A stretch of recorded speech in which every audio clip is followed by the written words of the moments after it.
Hello, everybody. We're back, and Vroom Vroom Vroom is interviewing another cool travel blogger today. We have with us Drew from The Hungry Partier. Drew, if you'd like to say hello to our blog readers and our YouTube viewers. Hey guys, how's it going?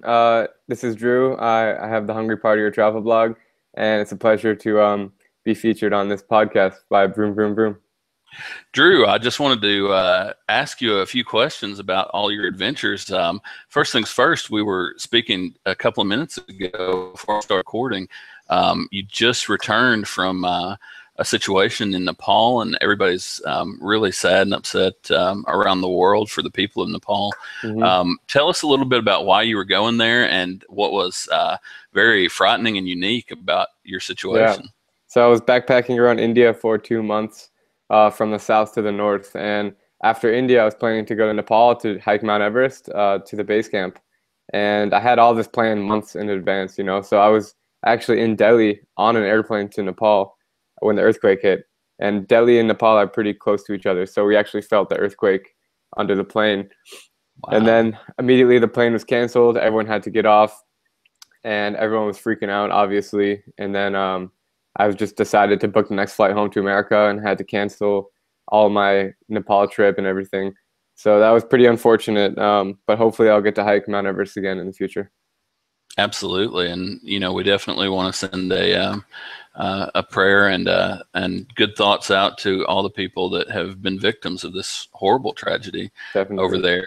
And it's something that makes you think about our own mortality, and you never know what kind of disaster will strike us. So yeah, I'm glad you got home safe, and I'm glad you weren't affected by the tragedy. Yeah. Thank you. Yeah. So let's go ahead and talk about The Hungry Partier. I love the name of the website. Thank you. What is it that inspired you to choose that name, and what is it that inspired you to get into travel blogging? I studied abroad in Prague in 2012 when I was in university, and that's really what got me started with traveling in general. Yeah, and so when I returned home from Prague, I knew that I wanted to keep traveling, and I just started writing about my adventures, just kind of by myself, on a Word doc. And then I figured, what do I like to do when I travel? I like to eat and I like to party. So I just kind of, the light bulb went off, and I just bought the domain name. And then, yeah, the summer after college, I just kept writing and kept writing. And then I took a job teaching English in Korea. So when I moved to Korea, I just kept writing about my old travels, but then I also had a bunch of new travels to write about. So it just kind of all came together. When you talk about writing your blog articles, you have a really great way of describing things. You really make your readers feel like they're there with you when you're describing stuff. Is that part of having a background in education and writing? And tell us how writing and photography and your background may have helped you as a blogger. I mean, to be honest, I actually never liked writing my whole life, even in college and stuff. When I had to write papers, I always got bad grades, and I wasn't motivated. But that's because I was writing about topics I didn't care about, like the Civil War. Not that I don't care about the Civil War, but I don't want to write a whole paper about it. So now when I started writing about things that I really enjoy, it just became a lot easier and more fun. And it's a better way to connect with my audience like that. Same with photography. I still don't even own a really good camera, but I just kind of figured out, like, what pictures to take, even on the iPhone or on my GoPro, and just kind of like, you get feedback from people, what they like, what they don't like, and then it always gets better and better, Do you still do any teaching? Are you teaching English if you were to travel back there, or what is that? Is that in your future at all? I mean, I had a great experience for 2 years doing it in Korea, and I think for now I'm just going to focus on building up the blog and traveling. Maybe again in the future I'll teach again, but at least for the near future, like in the next year, I'm planning on just blogging and traveling. Cool, so no cool. teaching.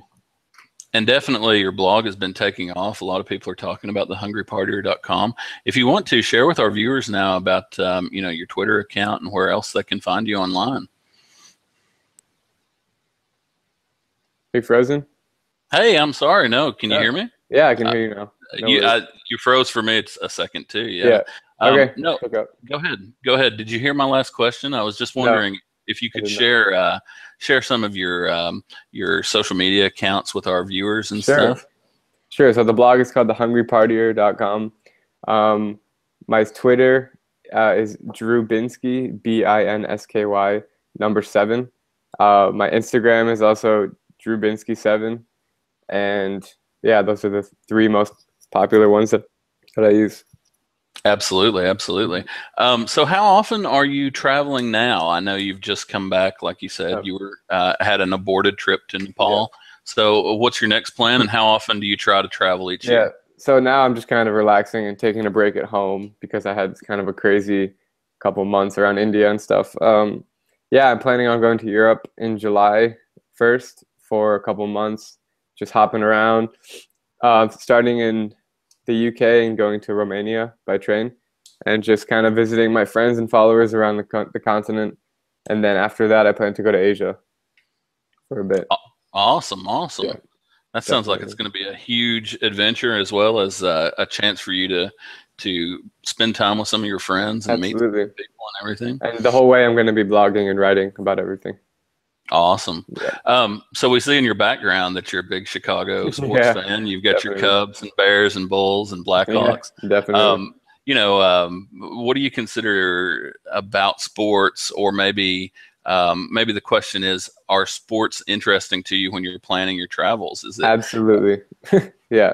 I'm a huge golfer. I played hockey my whole life, and I just love watching and playing sports. So, even when I was in India, everybody plays cricket there, and I didn't even know how to play or what it was. I knew what it was, but I had no idea how to play before I went there.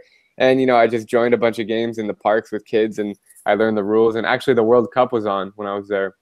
So it was cool to like, I went to an Indian bar with my Indian friends and we watched cricket, and that was really cool. But of course, I try to play golf everywhere I go. When I lived in Prague, I went to like some hockey, like world championship match. I want to go to a football game in England this summer. So yeah, definitely when I travel, I try to incorporate sports everywhere I go. Man, Definitely. that football, or as we Americans say, Yeah. soccer match in England, that is Yeah, definitely a bucket list thing to do. That's a wild absolutely. time. Hmm. Cool, cool. So we were also interested in your interests in music, especially in dance music and Hmm. EDM. Yeah. If you don't mind, for a lay person who may be watching this on our YouTube channel, Hmm. tell our people what EDM is and what it means to you, and maybe if that has been part of some of your travels, tell us a little Definitely. about So EDM is just stands for electronic dance music. It's just like the new wave kind of genre that's kind of taking over the world in nightclubs and just everywhere. I mean, every country I go to, I hear it, not just in the clubs, but in shopping malls, in stores, on the radio. It's just kind of like, I mean, it's all electronic music, so there's a DJ producing it, but it's just kind of like a happy, it's very happy music, and people can come together, and there's not many words in it, so it's not like if you don't know how to speak English, but if I'm partying in Poland, everybody can still dance and have fun together, and it's just like a really cool. I feel like it's strictly kind of my generation because 10, 15 years ago it didn't even exist, this kind of music, so it's just kind of like a really cool way to travel around and interact with people through music. Yeah, it's definitely something that has come up in the last 10 or 15 Yeah, years, and is getting bigger every year. definitely. Um, Tell us about music festivals. Do you like Yeah. to travel to music Of festivals? And course. Yeah, any opportunity I see that I can. Like this summer, I'm going to a festival called Tomorrowland in Belgium, and it's known as the biggest electronic music festival in the world. And just when I go around Europe, I'm going to try to, hit up some other festivals, maybe some underground ones. They don't have to be so mainstream. But yeah, and when I lived in Korea, I went to a bunch. In Europe, I went to a few. It's just something really, that I really enjoy doing, and meeting people and being in the whole happy environment is really cool. definitely, Drew, definitely. So thehungrypartier.com is, like we've said, really taking off for you. You've got a Hmm. lot of cool stories on there, and we're going to link to some of them on our blog article Awesome. about your site. We're really interested in what your favorite story is from over the years. You've had a lot of different travels to a lot of different countries. What really stands out in your mind as your number one top story? Number one top story. I went to this thing called the Full Moon Party in Thailand. I don't know if you've ever heard of it or not. Basically, there's a beach called Koh Samui. It's like an hour south of Bangkok by plane, just a small island. And every once a month they have this party called the Full Moon Party. So when obviously when the moon is full, it's like a big beach. up to 40,000 people come, people from all over the world, and it's just like an all-night celebration. Everybody's drinking this booze in these like big buckets, like actually like a beach bucket that you would imagine. And everyone is dressed in like neon colors, and they're just playing music, and you just meet people from all over the world, and it goes all night. I think it starts at like 10 and goes till like 7 in the morning, and it's the craziest night I've ever had by far. If you're ever in Thailand, check it out. It sounds pretty crazy, and Yeah. it definitely sounds like a fun party. Hmm. We definitely talk about your parties on thehungrypartier.com. We want to also touch base on the hungry part. You Yeah, have a section of your blog that's dedicated to food from the different definitely. areas that you visited. Yep. Tell us something cool about the food you've had, or maybe a story if you want to share. Yeah, I mean, I'm a little biased because I lived in Korea for 2 years, so I think that Korean food is just the best in the world. I mean, it's really fresh. It's really healthy. It's all vegetables. And if you've ever had Korean barbecue, you sit at the table and there's a grill in the middle, and you Oh can just yeah, cook your own meat, that's and it's good just like stuff. it's super cheap there too. I mean, you're talking like $7 a person for a huge meal of all you can eat meat, all you can eat vegetables, all these soups, kimchi, rice. And I went to a Korean barbecue in LA like last week, and it was like $35, and the quality wasn't even half as good as what I got in Korea. So it's kind of the thing that you have to go there to try it and see how good it is. But I just couldn't get enough Korean food when I was there. It's my favorite. Yeah, that is some delicious stuff. We Yeah, don't really have the good stuff here in California yeah, that you would get actually being in Korea, but oh, I love it. It's yeah, good. Yeah. definitely. So let's ask about your personal life just a little bit. If you want to Sure. talk about, do you have a significant other? You're a young guy. And do you think that someday you may get married, and will that change the way you travel? Are you going to settle down, or do you see yourself Um, doing this for a long time? yeah, I mean, I'm 23. I'm turning 24 next week. I don't have a significant other, and honestly, it's hard for me to make any commitments when I travel so much. So Sure. I'm just kind of like leaving the doors open, going around. I do plan on settling down someday, of course, but at least for the next year or two, I'm just gonna keep it going, and whatever opportunities come my way, we'll see what happens then. Oh yeah, man, you've got your whole life ahead of you, so definitely have a good time and party Thank while you, you man. can. Absolutely. Um, do you have a dream vacation that you'd really want to do? Is there a bucket list that Drew and the Yeah. Hungry Partier has? Antarctica. Wow, Yeah. yeah. I mean, it just sounds so, you know, I've talked to some people that have gone, and I've only heard good things. You can go actually for about $5,000 from the tip of Argentina. I Hmm. found out, I thought it was like 10 grand, but for 5,000, I think I can start saving. And yeah, I mean, my favorite animals are penguins. I can just imagine going to Antarctica, hanging out like on a block of ice and just watching penguins for days. Oh man, that's awesome. That's Yeah, totally awesome. So, yeah. if your life was made into a movie, this is kind of an unusual question, but we ask this of a lot of our travel blogger friends. What would the title of your movie be, and do you have an actor in mind who might play Drew? I would play myself, actually. I'm thinking about doing a Nice. TV show that I would consider being a host. For the name, just like maybe exploring the world through nightlife, or something that has to do with going out and having fun and meeting people in all different cities around the world. Cool. Yeah. Yeah. This has nothing to do with the Hungry Partier, but a few years ago on the E Network here in the United States, there was a show called Wild On, and you really remind me of kind of the Yeah. people that were on Wild On. They were partying all the time Oh, really? and having a good time in different places around the world. I don't I'm know gonna if make it's a on note. YouTube. It's Yeah, called check Wild out. On. It was Okay. called Wild On. It might have been called Wild On E Network or something like Okay. that, but definitely check it out. It Yeah. had really pretty girls who were the hosts. So I don't think you would qualify for the really pretty girl I part, don't think but so either. you would definitely be a good host. I think you could bring back Wild On. Awesome. Um, sure. I'm sure that there are people that are watching this, and this is kind of the last thing I want to ask you. Hmm. They're watching this and they're thinking, man, I really wish I could travel all the time. I really Yeah. wish I didn't have to go to my job Monday through Friday.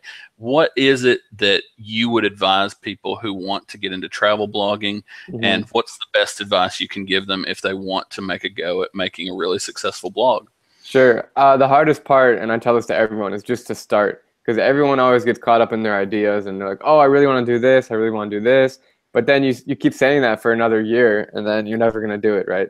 So just, you don't have to worry about being any technical or anything. Just seriously open up a Word doc, write about your travels or anything you want to share with your people. It doesn't have to be travels. It can be about, I don't know, your favorite food, whatever. So just start writing, and then as you write more, you know, it begins to, you get a voice going, and then you kind of figure out, you know, what your skills are and what you like to write about. And then after you have 5 or 10 articles, then start thinking about a domain name. You can buy it on GoDaddy.com. It's $8 for a year. And then you can use WordPress, which is very user friendly. It's what I use. I'm not really tech savvy, but I figured it out on my own. And then you can just start, you know, uploading the blog post with pictures and stuff. And then it just kind of all builds off each other. So it's just starting one step at a time. But the hardest thing is to start, no question. And I really just advise you to, you know, spend a few hours a day or whatever, just writing what you think. That's how you start. Yeah, the hardest part is to get started. The hardest part in doing a lot of creative things is to just take that first step and really make the leap. So, Definitely. man, that's awesome. That's awesome advice. And we really appreciate you talking to us today, Drew. No problem. It's my pleasure. We wish you all the best on your travels, and we're going to keep following you on the Vroom Vroom Vroom social media and try to share some of your stuff with our readers, because it's really great. Awesome. Man, stay safe and have a good time. You know, I want to say one more thing. If anybody has any questions or they want travel advice or anything, please just email me. It's TheHungryPartier@gmail.com, or just send me a tweet or anything on social media. I really like helping people out and being an inspiration for them. So don't hesitate to reach out. Yep. Cool, Drew. Hey, and you are an inspiration to all of us, man. I really appreciate it. Thanks a lot. We appreciate you. Yeah. I'll see you later. Have a good one.